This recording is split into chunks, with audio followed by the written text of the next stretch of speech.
अनेक देशों में हुआ है, खासकर लंदन में बहुत ज़ोरों में सहयोग ने अपना पैर जमा लिया है। इसकी वजह एक है, अंग्रेज़ थे बड़े दुष्ट, इसमें कोई शक नहीं, हो रहे होंगे, पर उनके बच्चे बहुत अच्छे, कि बच्चे वाकई में साधु, और उन्होंने बड़ी गहरी खोज की है जीवन में, बड़ी गहरी खोज की, उसके फलस्वरूप बहुत गहरी खोज की है, यहाँ तक कि वो गांजा तक पीने लगे। यहाँ से आपने भेजे थे ना बहुत सारे गांजा पिलाने वाले, तो उन्होंने उनको गांजा पिला दिया, ये कर दिया, सब करने को तैयार थे खोज के पीछे। और इतने पढ़े लिखे हैं कि कुंडलिनी के बारे में सब कुछ वो जानते हैं, और वो भी जानते हैं कि जो सही है गलत है। जैसे उन्होंने सत्य पाया एकदम उसे पकड़ लिया। आपको आश्चर्य होगा कि मेरे लंदन में सिर्फ 4 लेक्चर्स में, सिर्फ 4 कुल मिलाकर, और अभी 300 बढ़िया वहाँ पर सहयोगी तैयार हैं, बढ़िया, क्योंकि तैयार चीज़ थी। सूखी लकड़ी होती है, आग जल्दी से लहक लेती है। अभी कोई एयरपोर्ट पे कह रहे थे कि माँ यहाँ बच्चों में एकदम प्रज्वलित कर दो। मैंने कहा बेटा ये गीली लकड़ी है, इसको पहले सुखाना पड़ेगा, मेहनत करनी पड़ेगी, जब धूप आएगी उसमें सुखाऊंगी, प्यार की धूप में जब सूखेंगे तब कहीं जा कर के ये पनपेंगे, कोई आसान चीज़ नहीं। इसलिए अपने को माँ के प्यार में रखें, अपने से प्यार करें, और सारी बात को एक खुले दिमाग से सोचें। ये कुंडलिनी हमारे अंदर जो है, ये 3.5 कुंडलों में रहती है, इसको इसलिए कुंडल कहते हैं। कुंडल माने जो घुमाई हुई चीज़ है, जिसको कि हमारे यहाँ काय म्हणतात, आणि इंग्लिशमध्ये कॉइल्स म्हणतात, मराठीत त्याला शब्द आहे हाँ serpentine you can say, but सर्पाकार होते हैं। जब सर्प जब बैठता है तो सर्पाकार होकर के ये कुंडलिनी बैठी रहती है। मराठी में इसको वेटोळे कहते हैं। वेटोळे शब्द बहुत अच्छा है कि जो घूम करके एक के ऊपर एक चढ़ जाती है, इस तरह की चीज़ ये कुंडलिनी है। और इसको कॉइल्स आप कह सकते हैं कि एक के अंदर एक 3.5 के कॉइल्स है। अब 3.5 क्यों है, तो इसका भी कारण है कि आप ऑटोमेटिक वॉच कर देखें, जो ऑटोमेटिक चलती है उसमें भी 3.5 कॉइल लगाने पड़ती है। इसमें गणित अनंत की बात है, इसकी वजह से होता है। अब उसके डिटेल्स में मैं जाऊंगी तो वो एक चीज़ चल पड़ेगी, लेकिन जो भी सोचा है वो इंजीनियरिंग फर्स्ट क्लास है, उसमें कोई शंका नहीं। अब ये 3.5 की कुंडलिनी यहाँ बिठा दी है। ये बीज का अंकुर है, ये बीज का प्रिम्यूल जिसको अंग्रेजी में कहते हैं वो है। और इसके नीचे में जो ये चक्र पहले से बना हुआ है, 1 2 3 4, इसमें 4 इसके पंखुड़ियाँ हैं। ये चक्र, इसको मूलाधार चक्र कहते हैं। मूलाधार नहीं कहते, मूलाधार चक्र। और ये जो त्रिकोणाकार जो जगह है माँ की जहाँ बैठी हुई है, यह आपकी अपनी माँ, सबकी अपनी माँ है। समझ लीजिए आपकी टेप है, आपकी माँ आपके बारे में सब कुछ जानती है, इसलिए आपकी टेप है, समझ लीजिए। हर एक की अलग अलग माँ, और ये बार बार आप ही के साथ जन्म लेती, जहां जहां आप जन्म लेते हैं वहीं ये जन्म लेती। और ये जो कुंडलिनी है, इसको आप किसी भी तरह से छू नहीं सकते, किसी भी तरह से आप जागरूक नहीं कर सकते। आप सर के बल खड़े हो जाइए, पढ़िए, लिखिए, कुछ करिए, किसी से नहीं हो सकते। न योगे न सांख्ये न। सबसे अच्छे तो हमारे आदि शंकराचार्य थे, उन्होंने कह दिया कि योग और सांख्य से नहीं होती, माँ की कृपा से जागेगी। क्योंकि इसकी जो माँ है, जब तक वो नहीं आएगी संसार में तब तक ये जागती नहीं। कभी कभी निराकार में, अर्थात माँ के प्रेम की वजह से कोई कोई लोग पा लेते हैं, और इसलिए वो निराकारी होते हैं। ज़्यादातर निराकार की बात करते हैं। जैसे कि आप कह सकते हैं बुद्ध के बारे में हुआ कि बुद्ध एक बार थक के बैठे थे, तब स्वयं साक्षात आदि शक्ति ने ही उनको जागृति दी और वो पार हो गए।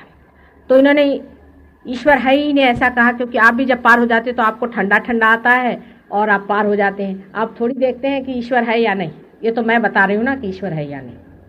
उसकी वजह यह है कि सूक्ष्म, अति सूक्ष्मता से जब कुंडलिनी ऊपर में चढ़ती है तो अंदर से गुजरती हुई जाती है, बाहर का मामला उसे कुछ दिखाई नहीं देता। जब चित्त आपका अति सूक्ष्म से अंदर से घुसता है तो बाहर का मामला दिखाई नहीं देता। जैसे अभी आप बैठे हुए हैं तो आपको क्या मालूम कि बाहर का दिल्ली आपको थोड़ी दिखाई देगी। आप एरोप्लेन से आएंगे तो आपको सारी दिल्ली दिखाई देगी, लेकिन अगर आप घर के ही अंदर घुसे हो तो आपको वो घर ही दिखाई देगा, उसका भी बाहरी हिस्सा नहीं दिखाई देता। इसी तरह से है, जब कुंडलिनी अति सूक्ष्म उठती है तो आपको बाहर का कोई तरीका दिखाई नहीं देता।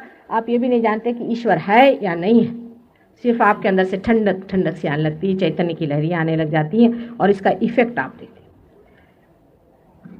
अब तो आपकी माँ है यहाँ और हर एक चीज़ मैं आपको बता सकती हूँ, उसका प्रूफ भी दे सकती हूँ। अब ये जो मूलाधार चक्र है इसमें श्री गणेश ये बसते हैं।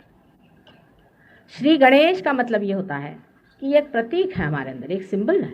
किस चीज का सिंबल है? इनोसेंस का, अबोधिता का, पवित्रता का। जब ये माँ ने सृष्टि बनाई पूरी, तो सृष्टि बनाने से पहले उसने संसार में पवित्रता भरी।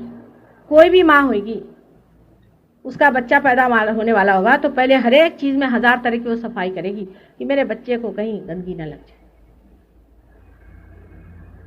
कैसी भी माँ हो, वो चाहे अनपढ़ हो, चाहे वो एक कुत्ती क्यों ना हो, चाहे वो कोई भी माँ हो, पहले अपने बच्चे के लिए साफ सुथरी जगह बना देगी कि मेरे बच्चे पे किसी का अटैक नहीं आ जाए। ये उसकी ममता की निशानी है।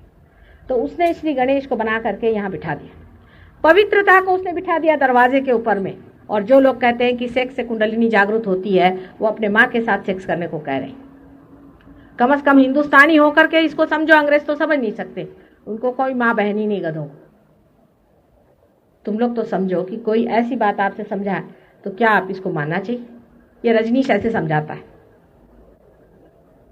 उसको कहो अपनी माँ के साथ रहे, हम लोगों को ऐसी गंदी बातें करने की जरूरत नहीं है। कितना बड़ा राक्षस है आप समझ लो तो, कि कुंडलिनी की जागृति जो आदमी कहता है कि सेक्स से होती है, कुछ भी नहीं होता। जब आदमी इस तरह के गलत काम करता है, कोई भी आदमी जो बहुत विषयी होता है और जो जीवन को, जिसने अपनी कोई इज्जत दुनिया में नहीं की हुई, जिसने बड़े गंदे कर्म किए हैं, और वो कुंडलिनी की बातें करने लग जाता है, तब गणेश जी उस पर बिगड़ते हैं और तब वो नाचना शुरू करता है, एकदम चीखना शुरू करता है, बीच में ही उठेगी, एकदम से आफत मचाएगा। ये कुंडलिनी में गड़बड़ करने से होता है। जो सच चरित्र है उसमें कभी कुंडलिनी ऐसा काम नहीं करेगी। कुंडलिनी स्वयं कुछ नहीं करती, हो तो माँ ही तुम्हारी है, वो तो तुम्हारे वरदान के लिए, तुम्हारे पुनर्जन्म के लिए वो ऐसा नहीं कार्य करती। पर गणेश गुस्सा हो जाते। तांत्रिक लोगों ने इसका बड़ा फायदा उठाया। हालांकि ये मैं कहूंगी कि कभी भी माँ बच्चे की पूरी गलती कभी नहीं कहने वाली। इसी वजह से हो शायद माँ कभी ये नहीं कहती कि कंप्लीटली कंडेम्ड माँ का स्वभाव होता है। मैं ये कहूंगी कि शुरू में जो गलती हुई होगी, हो सकता है, मैं अपने स्वभाव के अनुसार कहती हूँ, हो सकता है कि मनुष्य ने अपने मूलाधार चक्र पे गणेश जी को देखा होगा, सिर्फ उसकी सूंडी देखी होगी, तो सोचा होगा कि यही कुंडलिनी है और इसीलिए उन्होंने गड़बड़ करी। हो सकता है। इसलिए बेसिकली पहले ही शुरू से ही बुनियादी तौर पे मनुष्य को कंडेम नहीं किया जाता। लेकिन जब उन्होंने देखा कि इस तरह से काम करने से हमारे अंदर कुछ कुछ अजीब अजीब सिद्धियां आ जाती, तो उन्होंने सोचा कि यही शक्ति हो सकती है। अब सिद्धियां कैसी आती हैं? आप जब कोई से भी चक्र पे, विशेषकर इस चक्र पे गलत काम करते हैं, जैसे कि समझ लीजिए गणेश जी का मंदिर है, तांत्रिकों ने ऐसा किया। दक्षिण में एक मंदिर में ऐसा दिखाया है कि गणेश जी का अपने माँ के साथ गंदा संबंध है। बताइए, ये भी किया तांत्रिक लोगों ने, कुछ छोड़ा नहीं। घर गणेश जी के मंदिर के सामने बैठ करके या मंदिर के अंदर बैठ के आपने व्यभिचार किया, तो पहले तो आपके अंदर गर्मी आ जाएगी बहुत, या आपके अंदर बहुत ज़्यादा ब्लिस्टर्स आ जाएंगे, कोई ना कोई बड़ी तकलीफ हो जाएगी आपको। कुछ लोग नाचने लग जाएंगे, कोई उड़ने लग जाएंगे, तकलीफ हो जाएगी। पर तो भी आपने नहीं सुना, समझ लीजिए आप करते रहे ज़बरदस्ती, तो जिसको नेगेटिव तांत्रिज्म कहते हैं वो शुरू हो जाएगा। माने उस जगह से गणेश जी हट जाएंगे, उस मंदिर से गणेश जी का चित्त हट जाएगा, वो निकल जाएगा, और गणेश जी वहां से हटते ही साथ अपवित्रता अंदर आ जाएगी। और ये दोनों साइड से देखिए, आपके दोनों साइड इनकी और इनकी जुड़ी हुई है। Left and right sympathetic nervous system में से लेफ्ट साइड की तरफ में, जो कि आप देख रहे हैं लेफ्ट साइड की तरफ में पूरा कलेक्टिव सबकॉन्शियस है, और राइट साइड की तरफ में पूरा कलेक्टिव सुप्राकॉन्शियस है। वहां से जितने मरे हुए भूत हैं उसमें से जिसको मन चाहेगा वो आ सकता है, और दुनिया भर की आपको सिद्धियां आ सकती है। यानी क्या, आप घोड़े का नंबर भी बता सकते हैं, आपके हाथ में से मूर्तियां निकल सकती हैं, आपके हाथ में से कुंकू निकल सकता है, और घोड़े का नंबर आदि वगैरह।